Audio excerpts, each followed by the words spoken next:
Isang pandaigdigang pagbati ng mga Muslim, binabati ko po kayo ng Assalamualaikum warahmatullahi wabarakatuh. Unang-una, puriin po natin ng Allah subhanahu wa ta'ala. Tayo ay magpakup sa Allah subhanahu wa ta'ala laban sa kasamaan ng ating mga sarili at laban sa isinumpang si Satanas. Mga minamahal kong kapatid na tagapagsubaybay sa programang ito, alhamdulillah, andito naman po kami na kung saan magbibigay ng maikling kaalaman, kunting kaalaman sa Islam, inshallah. Ngayong mga araw na ito ay napapaloob na po tayo sa itong unang 10 days sa Dhul Hijjah, na kung saan ang paggawa ng mga kabutihan dito ay malaki yung gantimpala na ibibigay ng Allah subhanahu wa ta'ala sa atin. Kaya sulitin po natin ito mga kapatid sa pananampalatayang Islam. So ang magiging paksa po natin sa mga araw na ito ay ang ilang mga alituntunin ng udhiyah at pagkakatay. Ang makukuha po natin dito sa topikong ito, ang kahulugan ng udhiyah, ang wastong katuruan sa udhiyah, at ang mga kondisyon sa udhiyah, at ang mga dapat iwasan ng taong may balak mag-alay, at ang mga kondisyon ng pagkakatay. Kasunod, mga magagandang asal sa pagkakatay. At ang panghuli, ang mga makruh na di ka nais-nais sa pagkakatay. Ito ay ilang mga alituntunin ng udhiyah sa pagkakatay at sa pagkakatay na tinipon mula sa aklat na pinamagatang ang alituntunin sa udhiyah o pagkakatay ni Sheikh Muhammad bin Salih Al-Uthaymin. So alhamdulillah, ano baga ang kahulugan nitong udhiyah? O ano ba ang pagbabatas nito ng ating mga ulama?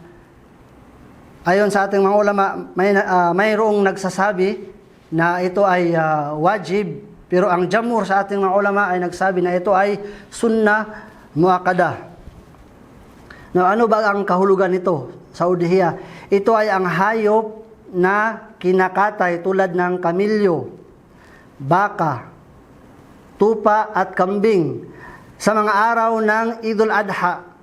Dahil sa pagsapit ng araw ng Eid, ika-10 araw ng Dhul Hijjah bilang pagpapalapit sa Allah subhanahu wa ta'ala, ang kapitapitagan, ang kataas-taasan. At ito ay isa sa mga lehitimong simbolo ng Islam na matutunghayan sa Quran at sa Sunnah ng Propeta Muhammad sallallahu alaihi wasallam, at nagkaisa ang mga pantas ng mga Muslim sa pagkalihitimo nito, al-ijma'. Bilang katibayan na sinabi ng Allah subhanahu wa ta'ala sa banal na Quran sa surah Al-Kawthar ayat 2, fasalli li rabbika wanhar. Sa pinakamalapit nitong kahulugan, sa makatuwid, magsagawa ng dasal para sa iyong Panginoon at sa Kanya lamang maghandog ng hayop. Ang ating pagsamba, ang ating pag-alay ay iukula namang natin sa Allah subhanahu wa ta'ala. Wala nang iba. At siya pa ay nagsabi, Qul inna salati wa nusuki wa mahyaya wa mamati lillahi rabbil alamin. Sa pinakamalapit na itong kahulugan, sabihin mo o Muhammad, katotohanan, ang aking dasal, ang paghahandog, buhay at kamatayan ay para lamang sa Allah subhanahu wa ta'ala, ang Panginoon ng lahat ng nilalang. Surah An'am. Sa Sunnah, matutunghayan din natin sa Sahih, mapapanaligang salaysay ni Imam Bukhari at Muslim mula sa ulat ni Anas bin Malik radhiyallahu an. An Anas radhiyallahu an qala dhaha an-nabiy sallallahu alaihi wasallam biqabashayn amlahayn fara'aytuhu wadi'an qadamahu ala sifahihima yusammi wa yukabbir fadhabahahuma biyadi. Sa pinakamalapit nitong kahulugan, sinabi ng Propeta Muhammad sallallahu alaihi wasallam, nag-alay ang sugo ng Allah ng dalawang tupa, na ang mga balahibo nito'y kulay puti at itim. Siya mismo ang kumatay nito, at kanyang sinambit ang pangalan ng Allah subhanahu wa ta'ala at nagtakbir, Bismillahi Allahu Akbar. At dinaganan niya ang kanyang paa, ang tagiliran nito. So sa pagkakatay, kinakailangan banggitin mo yung pangalan ng Allah subhanahu wa ta'ala.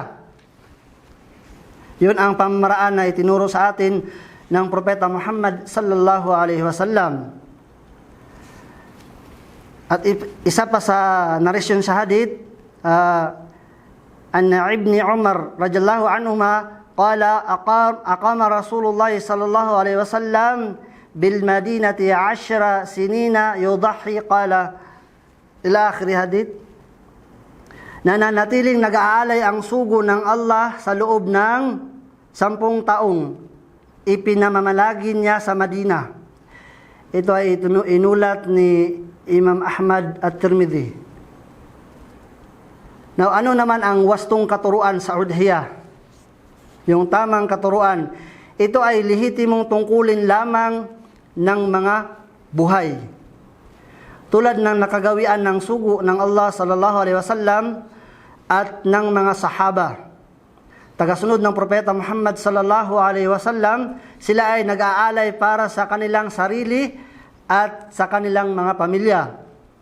At tungkol sa naman sa pag-aakala ng ibang tao na ang udhiyah ay maaring ibukod tangi sa mga patay. Ito ay walang batayan. Ngunit hindi rin naman masama ang mag-alay para sa kanila, mga patay, kung isabay sa mga buhay. Ang halimbawa nito, isa sa puso ng isang tao na siya ay mag-aalay para sa kanyang pamilya na sama-sama narito ang buhay at patay. O di kaya ay kusang loob siyang mag-aalay para sa mga patay na hiwalay sa mga buhay. Kasunod ang mga kondisyon. Andito na tayo sa mga kondisyon sa udhiyah. May ilan dito na mga kondisyon. Ang nabanggit dito ay lima. Unang kondisyon, isang hayop, ito ay ang kamilyo, baka, tupa o kambing. Maliban pa doon yung mga manok o iba pa ay hindi na pwede. Yung binanggit lang dito, kamilyo, baka, tupa at kambing. Pangalawang kondisyon, umabot sa itinakda na lehitimong gulang. Para sa tupa, dapat bata pa ito, at wastong kabataan nito ay ang umabot ng 1 taon at kalahati. At para sa iba, kailangang nasa wastong gulang ito. So hindi pwedeng katay na matanda lang konti sa yung aso, matanda lang konti. So hindi pwede. Kinakailangan susunod tayo sa kung ano man yung pamamaraan na ibinigay sa atin ng Propeta Muhammad sallallahu alaihi wasallam. Ang wastong gulang para sa kamilyo, kailangang umabot ito ng 5 taon. At ang wastong gulang para sa baka, kailangang umabot ito ng 2 taon. At ang wastong gulang naman para sa kambing, kailangang umabot ito ng 1 taon. Ang pangatlong kondisyon, malaya sa anumang kapintasan yung pangialay mo, tulad ng pilay, bulag, masasakitin at payat. So hindi pwede yung ipangalay mo sa Allah subhanahu wa ta'ala na may kapansanan, pilay o sakitin na hayop. Hindi pwede. Kung ikaw nga ay maghanda sa iyong mga bisita ay yung masarap, di ba? Yung kakatayin mo yung pinakamainam. Paano pa kaya sa Allah subhanahu wa ta'ala na ito ay pinakamainam na gawain? Pang-apat na kondisyon, pag-aari mismo ng nag-aalay. So hindi pwedeng galing sa iba. Hindi pwedeng nakaw o ano pa man, hindi pwede. Panglimang kondisyon, maialay ito sa tamang oras na itinakda. Ito ay pagkatapos ng Salah sa Eid, sa araw ng Nahar, ika-10 araw sa Dhul-Hijjah, hanggang sa paglubog ng araw sa huling mga araw ng Tashrik, ika-13 araw. At ipinahihintulot ang pagkatay ng udhiyah maging sa umaga man o sa gabi. Ngunit ang pagkatay sa umaga ay mas mabuti. At ang pinakamainam sa lahat ng mga oras na katayin ay ang sa araw ng Eid pagkatapos mismo ng 2 khutbah, talumpati ng nagbibigay ng sermon ustad. Pagkatapos mismo doon ay pinakamainam yun na ikaw ay magkatay doon. At ano naman ang mga dapat iwasan na sa taong may balak magkatay, mag-alay? Kapag nais niyang mag-alay, at sumapit na ang buwan ng Dhul-Hijjah, sa unang araw mismo ng Dhul-Hijjah, ipinagbabawal sa kanya na kumuha ng anuman sa kanyang buhok, sa kanyang mga kuko at balat hanggat hindi niya naihandog ang kanyang alay. Batay ito sa isang hadith na naiulat ni Ummu Salama. Sinabi ng Propeta Muhammad sallallahu alaihi wasallam, anna Nabiya sallallahu alaihi wasallam qal, idza dakhalatil ashru wa arada ahadukum ay yudhi fala yamassa min sha'rihi wa basharihi shay'an. Sa pinakamalapit nitong kahulugan, ang Propeta sallallahu alaihi wasallam ay nagsabi, kapag sumapit na ang unang 10 araw at nais ng isa sa inyo na mag-alay, magkagayon hayaan niya ang kanyang buhok at ang kanyang kuko. Isinalaysay ni Muslim at Ahmad. Ang alituntuning ito ay sumasaklaw lamang sa taong nag-aalay mismo at hindi nasasaklawan ng kabawalang ito ang sinumang isinama lang. At kung sakali mang ang taong nais mag-aalay ay nakakakuha ng anuman sa kanyang buhok o kuko, magkagayon dapat niyang pagsisihan ito sa Allah subhanahu wa ta'ala. At hindi makakahadlang iyon sa kanyang pag-aalay. At kung nangyari man iyon sanhi ng pagkalimot o kawalan ng kaalaman sa Islam, siya ay walang sala doon. Allahu alam. Kasunod ang mga kondisyon ng pagkakatay. Unang kondisyon ng pagkakatay, ang tagapagkatay ay may sapat na pag-iisip at pag-unawa. So hindi pwedeng magkatay yung kulang ng pag-iisip, baka laruan lang niya o ano pa yung sasabihin niya, iba yung sasabihin niya. So hindi pwede yun. Kinakailangan sa matinong pag-iisip ang magkatay. Pangalawang kondisyon ng pagkakatay, ang tagapagkatay ay isang Muslim o angkan ng kasulatan, Hudyo o Kristiyano. Pangatlong kondisyon, may sa puso ang pagkakatay. Kinakailangan may sa puso niya na ito ay alay para sa Allah subhanahu wa ta'ala. Pang-apat, ang pagkatay ay hindi maibaling sa kanino man maliban sa Allah subhanahu wa ta'ala. Panglima, ang di sumambit ng anumang pangalan maliban sa pangalan ng Allah subhanahu wa ta'ala. So kinakailangan hindi ka magbanggit ng kung ano-ano pa man na magkatay ka para sa jin o ano pa man. Yan ay wala na. Pang-anim na kondisyon, ang ipangkatay ay isang matalim na bagay. Kinakailangan matulis yung pangkatay mo, hindi yung mapurol na yung hayop na kinakatay mo ay siya ay nahihirapan at ikaw din ay nahihirapan, na kayong dalawa ay nahihirapan. Allahu musta'an. Pang-pito, ang sambitin ng tagapagkatay ang pangalan ng Allah, sa makatuwid ang kanyang sasambitin sa pagkatay, Bismillah. Pangwalong kondisyon sa pagkatay ang bumulwak ang dugo sa pamamagitan ng pagkatay. So kinakailangan bumulwak yung dugo. Kasi may mga yung mga tradisyon na kung saan may tinatawag sila doon sa halimbawa na lamang sa Pilipinas, may tinatawag sila doon na pinikpikan, na papatayin lang yung hayop na ganun-ganun lang. Subhanallah, yun ay hindi tumagas yung dugo, hindi bumulwak yung dugo. Naudzubillah. Pinagbabawal yun. Ang pang-siyam, ang hayop na kakatayin ay lehitimong ipinahintulot. Kinakailangan pinapahintulot. Halal siya. Kasunod ang mga magagandang asal sa pagkakatay.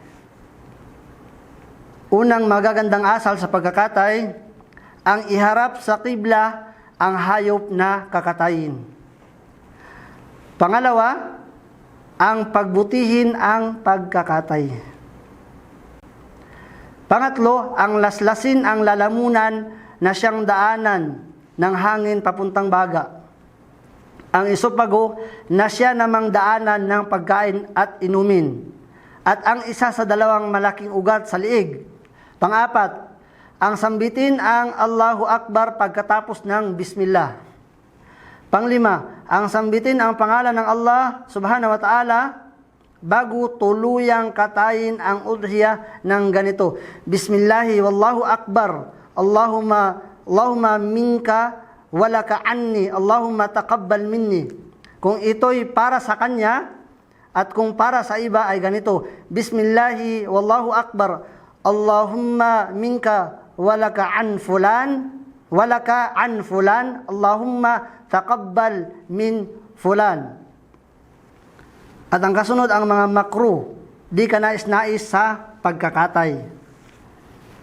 Una, ang pagkatay sa pamamagitan ng mapurol na patalim. Tulad ng sinabi ko sa inyo kanina na kayong dalawa ay nahirapan, yung tupa nahirapan, ikaw din ay nahirapan, na hindi pwede yun. Kinakailangan isang ganun mo lang ay nakatay mo na, ay patay na. Pangalawa, ang gumawa ng isang gawaing nakasasakit dito sa kinakatay pagkatapos ng pagkatay. Tulad halimbawa na ang liig nito ay babaliin, balatan o putulin ang isang paa nito bago malagutan ng hininga. Subhanallah. So, tanggalan muna ng paa. So, hindi pa napatay. So, yun ay hindi pwede. Yun ay hindi kinais-nais. Hindi yun turo sa Islam. So, alhamdulillah, naway napulutan po natin ng maikling aral ang ating mensahe. Barakallahu li wa lakum. Assalamualaikum warahmatullahi wabarakatuh.